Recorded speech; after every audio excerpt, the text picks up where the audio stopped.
Salve investidores! E hoje o vídeo está especial porque vamos entender no detalhe a estratégia de investimento do Luiz Barsi Filho. Muito dessa estratégia eu tirei aqui do seu próprio livro, né? O Rei dos Dividendos. Vamos entender detalhes importantes da metodologia vencedora do Barsi na Bolsa de Valores, o número de ações na carteira, né, de investimentos, qual seria o número ideal, né? Será que seria uma carteira mais concentrada, mais diversificada? Vamos entender essa questão aqui que é bem polêmica na Bolsa de Valores atualmente. Saber aqui, segundo o Barsi, os melhores e piores setores para se investir na Bolsa de Valores, né? Setores aí que ele não investe de jeito nenhum. E para finalizar, vamos entrar lá na plataforma AGF+, para saber quais são hoje as empresas mais investidas da plataforma. Eu peço aquela sua colaboração, se inscreva no canal, deixe seu like, ative o sininho de notificações e bora lá obter conhecimentos, pessoal. A experiência que precisamos absorver, né? Ele tem muita experiência na Bolsa de Valores e a gente precisa absorver algum conhecimento aqui, tendo bom senso, porque o momento do Barsi hoje na Bolsa de Valores, pessoal, é completamente diferente da nossa. Vejam que em 2023, o Barsi ostentava um patrimônio de 4 bilhões de reais na Bolsa de Valores, segundo aqui a Forbes. Ele é o maior investidor pessoa física da Bolsa de Valores. Então, muitas das vezes, o que ele recebe de dividendos dentro de um mês é o que a gente está procurando para a nossa vida inteira de investidor. Então, é preciso ter muito cuidado. Você não pode sair copiando tudo o que o Barsi faz. Provavelmente, você vai cometer alguns erros. Mas, é claro, né, podemos absorver algum conhecimento, já que o Barsi ele usa a mesma metodologia de investimento desde 1970 até hoje. Ou seja, são 54 anos investindo na Bolsa de Valores brasileira. Ele já passou por várias crises no mundo, cada na sua jornada de investimentos. E eu citei algumas aqui. Passou por hiperinflação no Brasil, já passou por troca de moeda, já pegou o Cruzeiro, o RV, o Real. Fato muito interessante que o Barsi cita muitas das vezes, nessas trocas de moedas, ele não precisava nem se preocupar, porque as empresas, quando pagavam dividendos para ele, já fazia automaticamente a troca de moeda e pagava ele na moeda corrente. Confisco de dinheiro no plano Collor, né? E nessa época que o Collor confiscou o dinheiro das pessoas, ele tirou justamente o dinheiro da poupança que as pessoas tinham na época, né? E não mexeu nos dividendos, não mexeu na Bolsa de Valores. É muito bom ponderar isso aqui. Outra coisa importante, né, é que o Barsi ele já passou por diversas trocas de governo, já passou por governo de esquerda, governo de direita, continua investindo até hoje, né? Entre outras crises, pessoal, que ele passou como investidor, por exemplo, crise do subprime, a própria pandemia, né, uma coisa mais recente. De uma forma geral, tem muito conhecimento para a gente absorver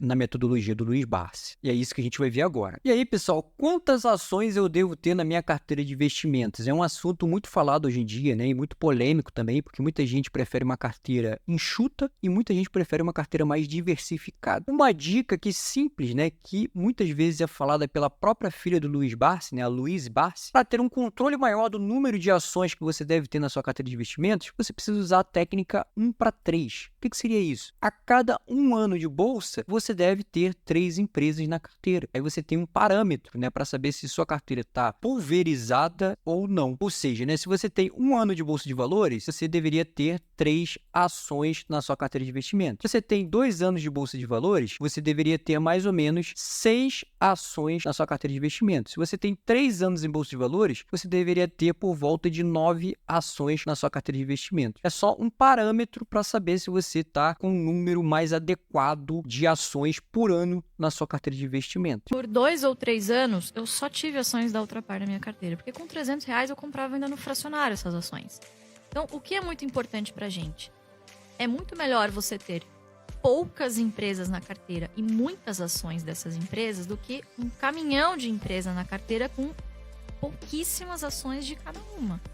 Porque fazendo isso, o que acontece? Você não ganha nem na valorização, certo? O que você ganhar vai ser irrisório e não ganha nem com o dividendo. Mas, pessoal, eu trouxe aqui também um estudo de dissertação de mestrado da FGV, né, um estudo bem bacana, é bem difundido aí no meio dos investidores. É esse gráfico aqui de desvio padrão, né, onde ele mede o risco. Quanto mais essa linha subir, mais é o risco dos seus investimentos. Nessa outra linha aqui de baixo, a gente vê um número, né, o tamanho do seu portfólio, ou seja, o número de ativos. Então, veja, pessoal, que menos de 6 ativos dentro de uma carteira de investimento, segundo aqui estudos dessa dissertação de mestrado, aumenta o risco. risco, aumenta o seu risco de investimento. É de 6 ativos para trás, o risco começa a ficar muito alto. E qual é o número ideal? Segundo aqui os estudos, é você ter de 6 até 16 ativos na sua carteira. Porque de 16 para frente não faz a menor diferença quanto a risco, tá bom? Então, basicamente, aqui são duas opiniões diferentes, né? E eu concordo muito com ambas as opiniões. Olhando para dividendos, né? Essa opinião aqui é bem interessante. Você vai concentrar ali uma quantidade de ações muito grande da mesma empresa. Então, quando ela pagar dividendos, você vai receber dividendos maiores. E, por outro lado, eu achei isso aqui muito legal por conta da diversificação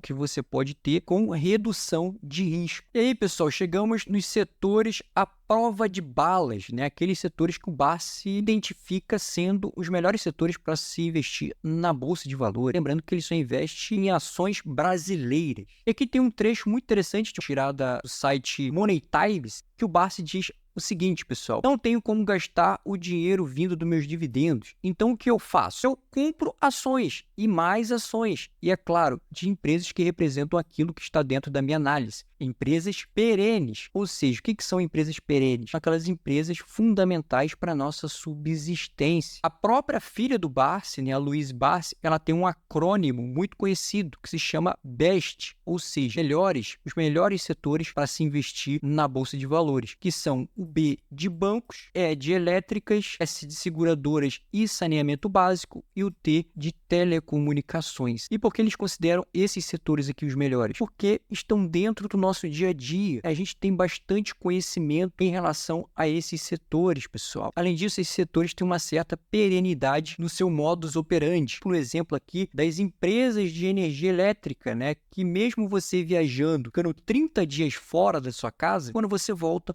tá lá a conta de luz para você pagar no final das contas. E aqui do lado, eu botei uma observação porque o Barsi, ele investe em outros setores, né? Como commodities, por exemplo. Ele tem boa posição aqui na Unipar, talvez seja a maior posição na carteira do Barsi, mas ele explica que para investir nesses setores é preciso ter um certo grau de conhecimento mais apurado na Bolsa de Valores. No final das contas, pessoal, o que seriam commodities, né? Commodities são empresas que exportam matérias-primas, né, usadas para a fabricação de outros produtos. A gente pode usar aqui um exemplo da Vale, né, que exporta o minério de ferro para a China, né, que é o seu principal cliente, e pega esse minério de ferro, né, e fabrica o aço. E a gente tem que pontuar aqui que são boas empresas, né, as empresas de commodities. Mas eu concordo com o Barsi, que são empresas que têm o seu business, né, o seu negócio um pouco mais complicado de se entender, muitas das vezes ligadas ao dólar, né, você precisa ter um conhecimento econômico internacional. São empresas boas, pagadoras de dividendos, que realmente, né, o bom senso diz ali que você precisa ter um certo conhecimento a investir nessas empresas. Já olhando aqui para baixo, temos alguns setores que o Barsi não investe de jeito nenhum. São aí setores de tecnologia, aviação, frigoríficos, construção civil e empresas varejistas. E ele até explica em várias reportagens que ele não investe em algum desses setores. Aviação, pessoal, explica que existe muita regulamentação dentro desses setores de aviação, que muitas vezes a empresa depende de várias variáveis, né?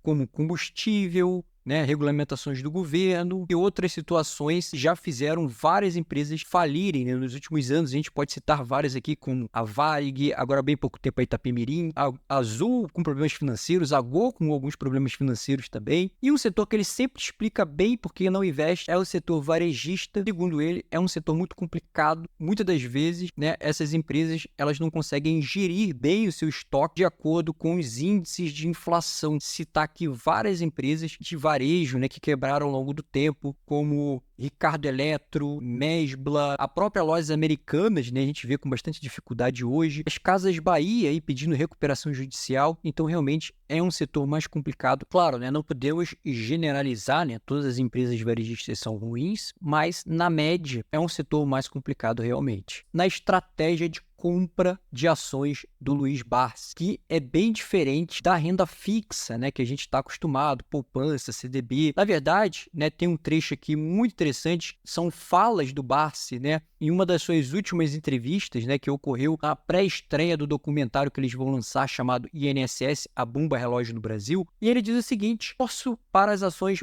baixarem, né, diferentemente da grande maioria que torce para as ações subirem. Por que isso? Porque as ações baixando, eu tenho o privilégio privilégio de comprar uma quantidade maior de ações com o mesmo recurso. Ou seja, né, segundo o Barsi, o investidor ganha dividendos por quantidade possuída de ações e não por valor aplicado. O que ele quer dizer com isso, pessoal? Trouxe um exemplo aqui embaixo, né, da BB Seguridade. Com os mesmos R$1.000 investidos, você poderia comprar menos ou mais ações da BB Seguridade, dependendo do período. Se foi um período de alta, igual aqui aconteceu no dia 7/2 de 2024, os R$1.000 você teria comprado ação da BB Seguridade por um preço de R$ 35,84. No momento de alta, você teria comprado só 27 ações. E com isso, pessoal, no dia 22/2 de 2024, que a BB Seguridade pagou por volta aí de R$ 1,25 de dividendos, se você pegar aqui e multiplicar 27 ações, né, vezes 1,25, você teria recebido somente R$ 33,75 de dividendos. Ao passo que se você tivesse pego os mesmos R$1.000 e tivesse comprado as ações da BB Seguridade no momento de baixa, lá no dia 5/12 de 2023, você teria comprado as ações por R$ 30,70. Ou seja, você teria conseguido comprar mais ações da BB Seguridade, 32 ações. E se você fizer essa mesma lógica, multiplicar 32 por R$ 1,25, você teria ganhado R$ 40 de dividendos. Então, no final das contas, quando você compra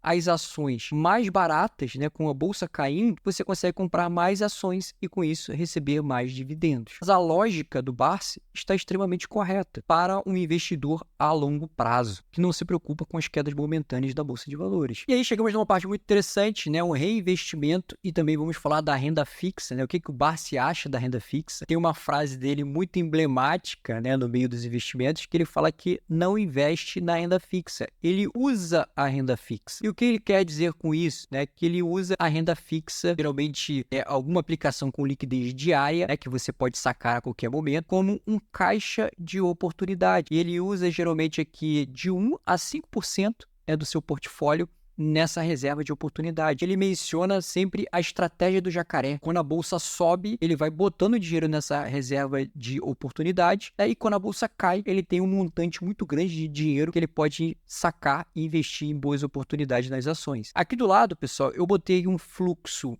ideal do dinheiro para as suas aplicações. O ideal seria você ter... isso aqui é um mundo bom, tá, pessoal? A gente sabe que nem todo mundo tem essa oportunidade, né, de ter bastante dinheiro para poder fazer essa divisão perfeita. Eu considero como ideal você ter uma reserva de emergência. Aí, olhando para a renda variável, investimento em ações, anda junto com a reserva de oportunidade. Tá? Então, o ideal é você ter essas 3 caixinhas, né? Uma reserva de emergência, uma reserva de oportunidade e investir também na bolsa de valores. E outro ponto também muito interessante, né? Aí já é uma crítica ao mercado que ele sempre faz, que o mercado incentiva os investidores focarem no curto prazo, no giro de carteira, né? E quando você faz esse giro de carteira, você acaba pagando muitos impostos, emolumentos, taxas de corretagem, e isso só é bom para as corretoras. O ideal é você sempre visar o longo prazo, pessoal, e reinvestir os dividendos. E aí tem uma frase também muito emblemática, ele diz assim: o dinheiro da bolsa fica na bolsa. Ou seja, você precisa reinvestir os dividendos. E por que isso é importante? Eu trouxe até um gráfico aqui para ilustrar tudo que a gente falou. Vejam, se você investiu R$50 mil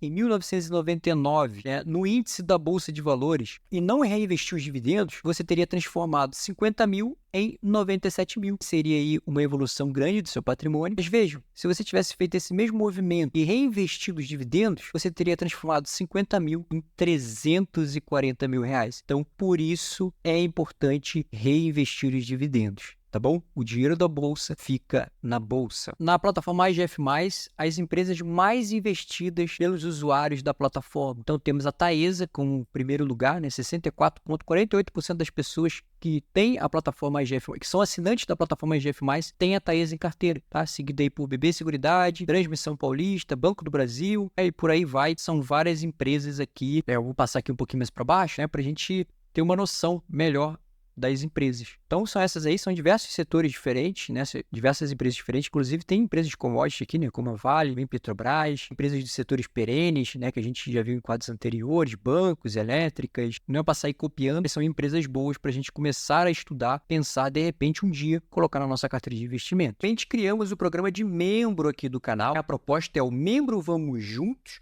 onde a gente vai seguir firme na caminhada dos investimentos juntos. Talvez o programa de membro mais barato aqui do YouTube, apenas R$ 7,99, bem baratinho. Você vai ter direito a selos de fidelidade, acesso antecipado a novos vídeos, prioridade na resposta dos seus comentários, planilha com projeções, preço teto das ações, selos exclusivos para membro e também um chat exclusivo lá no Telegram, dividido em subgrupos, ações, fundos imobiliários e renda fixa. Muito bacana, vamos seguir juntos.